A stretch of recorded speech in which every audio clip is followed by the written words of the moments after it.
சுவாதி படுகொலை செய்யப்பட்ட அன்றைய பரபரப்பான தினத்திலேயே சுவாதியை கொன்றது பிலால் என்ற இஸ்லாமிய இளைஞர் என்று சோசியல் மீடியாக்கள இந்து தத்துவ அமைப்பை சேர்ந்த சிலரால ஏற்படுத்தப்பட்ட வதந்தி என்பது போகிற போக்குல பேசிய பேச்சல்ல. சுவாதி கொலை வழக்குல உண்மையான குற்றவாளி குறித்து தமிழச்சி கூறிய கருத்து பரபரப்பை ஏற்படுத்தியிருக்கு. அவருடைய Facebook பக்கத்துல இருந்த சில முக்கியமான தகவல்கள் உங்களுக்காக.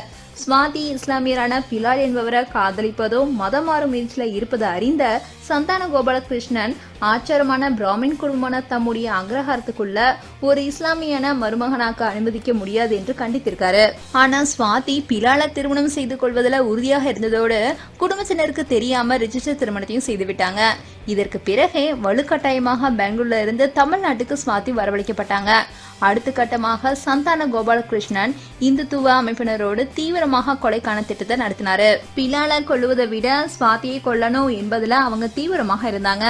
சுவாதி தன்னுடைய மகள் இல்ல என்பதை விட தன்னை மதிக்காம தன்னுடைய விருப்பப்படி வாழ்க்கையை அமைத்துக் கொண்ட சுவாதிய படுகொலை செய்ய உருவாக்கிய திட்டத்துல இந்திய இறையாண்மைக்கு எதிராக இந்து இஸ்லாமியர்களிடையே கலவரத்தை தூண்டிவிடவும் பழியை இஸ்லாமியர்கள் மீது போட்டுவிட வேண்டும் என்பது சந்தான கோபாலகிருஷ்ணன் சார்ந்துள்ள இந்து அமைப்பின் சதி திட்டம்.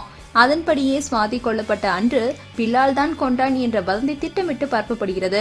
ஒருவேளை பிலால் பிடிப்பட்டா சுவாதி இஸ்லாமியனை திருமணம் செய்த மேட்டர்லாம் வெளியே வந்துவிடுமோ என்று இன்னொரு புறம் பதற்றோம்.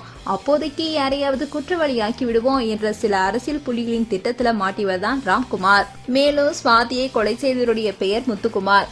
தற்போது தஞ்சாவூர்ல சுவாதியுடைய சித்தப்பா பாதுகாப்புல இருக்காங்க. சுவாதி கொலையில தொடர்புடையவங்க 4 பேரு. இவங்களை பாதுகாப்பது சந்தான கோபாலகிருஷ்ணனும் அவருடைய தம்பியும். அவங்களுடைய திட்டங்களுக்கு உடந்தையாகவும் பாதுகாப்பாகவும் இருப்பது இந்துத்துவ அமைப்பை சேர்ந்த சிலர். இத்தனையும் தவறு. தமிழச்சி என்பவர் எங்களை குறித்து அநாகரிகமாகவும் தவறாகவும் கண்ணியமின்மை இன்றி தொடர்ச்சியாக பொய் குற்றச்சாட்டுகளை வைத்துக் கொண்டிருக்கிறார் என்று என் மீது நடவடிக்கை எடுக்க வேண்டும் என்று சட்ட ரீதியாக சந்தான கோபாலகிருஷ்ணனும் அல்லது அவருடைய தம்பியும் புகார் கொடுப்பார்களானால் என்னுடைய வழக்கறிஞர் மூலமாக அனைத்து ஆதாரங்களையும் இந்திய நீதிமன்றத்தில் சமர்ப்பிக்க தயாராக இருக்கிறேன். இதற்கு சந்தான கோபாலகிருஷ்ணனும் அல்லது அவருடைய தம்பியும் தயாரா என்று கேள்வி எழுப்பியுள்ளார். இந்த பதிவு வழக்குல பரபரப்பை ஏற்படுத்தியிருக்கு.